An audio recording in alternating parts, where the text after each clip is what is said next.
Hello friends, సుమా యాత్ర ఛానల్కి స్వాగతం. మనము ఈరోజు ఎంతో టేస్టీగా స్పైసీగా ఉండే ఆలు సోయా రైస్ తయారు చేసుకుందాము. దానికోసం మనం ఒక గ్లాస్ బియ్యం తీసుకొని శుభ్రంగా కడిగి నానబెట్టుకోవాలి. అలాగే మరొక గిన్నెలోకి కూడా నీళ్లు తీసుకొని ఒక హాఫ్ గ్లాసు సోయా కూడా నానబెట్టుకోవాలి. నేనైతే సోయా చల్లనీళ్ళలోనే నానబెడుతున్నానండి. ఇప్పుడు మనము ఒక కుక్కర్ తీసుకొని, నేనైతే కుండ తీసుకున్నానండి, కుండలో చేస్తున్నాను.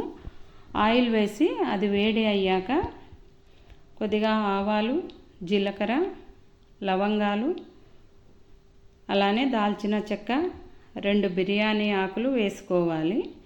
ఇప్పుడు మనం సన్నగా తరిగిన ఉల్లిపాయ ముక్కలు, పచ్చిమిర్చి వేసి కొద్దిసేపు వేగనివ్వాలి. తర్వాత కొంచెం అల్లం వెల్లుల్లి పేస్టు, చిన్నగా కట్ చేసిన టమోటో ముక్కలు వేసి అల్లం వెల్లుల్లి పేస్ట్ పచ్చివాసన పోయిందాకా మగ్గనివ్వాలి. అవి కొద్దిగా మగ్గిన తర్వాత మనం ముందుగానే కట్ చేసి పెట్టుకున్న ఆలు వేసుకోవాలి. అవి కూడా కొంచెం సేపు వేగాక కొద్దిగా మిరియాల పొడి, అలాగే కొద్దిగా జీడిపప్పు, సన్నగా కట్ చేసిన పుదీనా కూడా వేసుకొని ఇంకొంచెం సేపు మగ్గనివ్వాలి. ఇప్పుడు మనం ముందుగానే నానబెట్టుకున్నాం కదండి మిల్ మేకర్, చూడండి ఎంత మెత్తగా సాఫ్ట్గా అయినాయో. అదే వేడి నీళ్ళలో నానబెడితే అవి చాలా మెత్తగా అయిపోతాయి. కాబట్టి చల్ల నీళ్ళలోనే నానబెట్టుకోవాలి.